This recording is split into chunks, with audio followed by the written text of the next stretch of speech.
In September of 1787, Philadelphia was quiet on the outside. Carriages moved slowly through the cobblestone streets.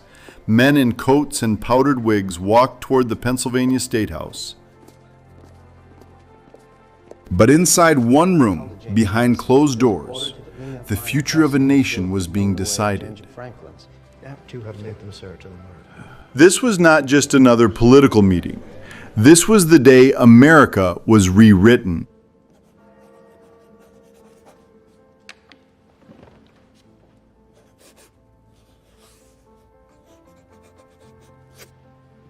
Inside the room were some of the most important figures of the age. George Washington sat as president of the convention. Benjamin Franklin, old and frail, watched as a new government took shape. James Madison took careful notes, helping shape many of the ideas that would become the Constitution. But this was not an easy agreement. There were arguments, there were fears, there were compromises. Small states feared being dominated by large states. Large states wanted power based on population. Northern and southern states disagreed over slavery, trade, and representation. Population must determine representation in the lower chamber. That is the only form of fairness. And in the upper chamber? Equal representation. So, 2 voices? The question in that room was bigger than politics. Could a country be strong without becoming a monarchy? Could power be divided so no one person could control everything? And if representation favors population alone, then the larger states may rule unchecked. We did not cast off a king to construct a legislature of kings. The question in that room was bigger than politics. Could a country be strong without becoming a monarchy? Could power be divided so no one person could control everything?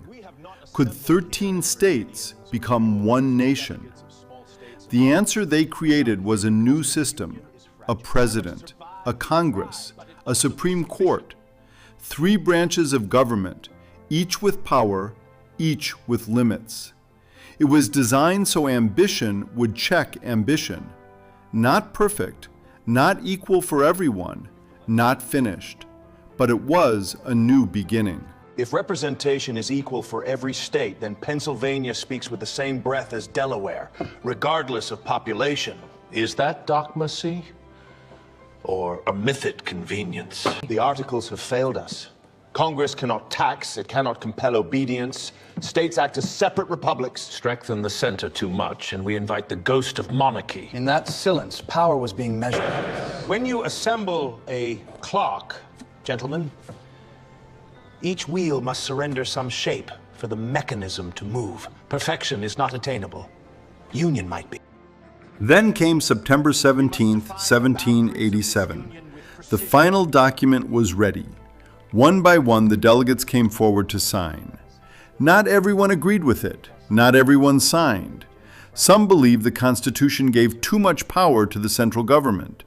Others believed it did not protect individual rights strongly enough.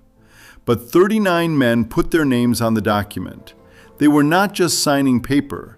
They were signing a new future. At the end of the convention, Benjamin Franklin looked at the chair where George Washington had been sitting. On the back of that chair was a painted sun. Franklin said he had often wondered whether it was a rising sun or a setting sun. Now he believed it was rising. For the first time in months, there was hope. Outside, Philadelphia looked the same. The buildings were still there. The carriages still rolled through the streets. People still went about their day. Most did not yet understand what had just happened. But inside that room, a nation had changed. The Constitution still needed to be approved by the states. The debates were not over. The Bill of Rights had not yet been added, but the foundation had been laid.